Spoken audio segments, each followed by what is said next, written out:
सियासी इंतशार का जिम्मेदार कौन? इक्तदार के लिए जंग उरूज पर।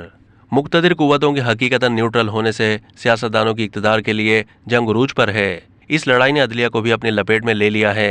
इंसाफ की देवी अंधी होती है, उसकी आंखों पर पट्टी बंधी होती है ताकि तरफदारी और जानिबदारी का इल्जाम ना आ जाए। उसके आंगन में कोई लाडला या गैर लाडला नहीं होता। हकाइक और शवाहिद की बुनियाद पर इंसाफ होता है, लेकिन कभी कभी किसी की टांग इंसाफ और तहरीक इंसाफ के दरमियान फंस जाती है। सदर मुमलिकत डॉक्टर आरिफ अलवी ने इमरान खान की खिदमत बजा लाने में नाकामी के बाद अपनी बेबसी इन अल्फाज में जाहिर की है। सियासतदान एक दूसरे का सर फाड़ रहे हैं, बात करने को कोई तैयार नहीं है, हुकूमत की कोई मुस्तकिल पॉलिसी नजर नहीं आती। 1954 में भी मुल्की सियासत की ऐसी ही सूरत हाल थी। गवर्नर जनरल गुलाम मोहम्मद इसी साल पाक फौज के सरबराह जनरल अयूब खान को इख्तियार सौंप देना चाहते थे। 24 अक्टूबर को मोहम्मद अली बोगरा ने वजीर आजम बनकर गुलाम मुस्तफा की ईमा पर जनरल अयूब खान को अपनी काबीना में वजीर दिफा बनाया था। हुकूमत के अंदर आकर उन्हें सियासी गंद देखने का मौका मिला, जिसका इजहार उन्होंने बाद 1958 में मुकम्मल इख्तियार संभालने के बाद किया। खुशकिस्मती से जून 1958 में उनकी मुद्दत मुलाजमत खत्म होने पर 2 साल की तौसी मिल गई। 7 अक्टूबर 1958 की शाम 8 बजे सदर इस्कंदर मिर्जा के मशवरे से जनरल अयूब खान ने पूरे मुल्क में मार्शल लॉ नाफिज कर दिया। मरकजी और सूबाई हुकूमतें बरतरफ करके असम्बलियाँ तोड़ दी और सिर्फ 20 दिन के बाद सदर इस्कंदर मिर्जा की भी छुट्टी करके मुकम्मल इख्तियार संभाल लिया। इस मार्शल लॉ के 100% जिम्मेदार सियासतदान और उनकी लड़ाइयाँ थीं।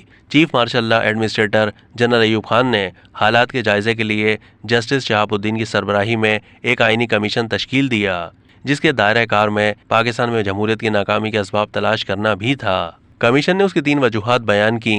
नंबर 1, इंतखाबात का बर वक्त मुनक्किद ना होना। नंबर 2, सरबराहान मुमलिकत का वज़रा और सियासी जमातों के मामलात और मरकजी हुकूमत की सूबाई हुकूमतों के कामों में गैर ज़रूरी मुदाखलत। नंबर 3, अहल और काबिल क़यादत का फुकदान और सियासी रहनुमाओं की इंतज़ामिया में गैर ज़रूरी मुदाखलत। कमीशन ने गैर मुल्की मुदाखलत का उनसर नज़रअंदाज किया। जनरल अयूब खान ने बदउनवान और रिश्वत खोर सरकारी एहलकारों को लगाम देने के लिए पोडो और सियासतदानों इंतखाबी इदारों को राह रास्त पर चलाने के लिए एबडो के नाम से ऑर्डिनेंस जारी किए। पोडो के तहत मुल्क भर में 350 अफसरों और 1300 मुलाजमीन को जबरी बरतरफ या रिटायर कर दिया गया या उनका ग्रेड कम कर दिया गया, जिससे सरकारी मुलाजमीन में हुकूमत का खौफ कायम हुआ और बड़ी हद तक बदउनवानी और रिश्वत का खात्मा हुआ। एबडो के तहत बदउनवान सियासतदानों को 6 साल तक सियासत से किनारा कश रहने की सजा दी जा सकती थी, लेकिन अगर कोई शख्स अदालत में हाजिर होकर सफाई पेश ना करना चाहे तो आज खुद 6 साल के लिए सियासत से किनारा कश होने का ऐलान कर सकता था। इस कानून के तहत तकरीबन 83 बड़े सियासतदानों और 7000 सियासी कारकुनों को नाअहल करार दिया गया। अब तक के लिए इतना ही। मजीद मालूमात के लिए डेली जंग के YouTube चैनल को सब्सक्राइब कीजिए।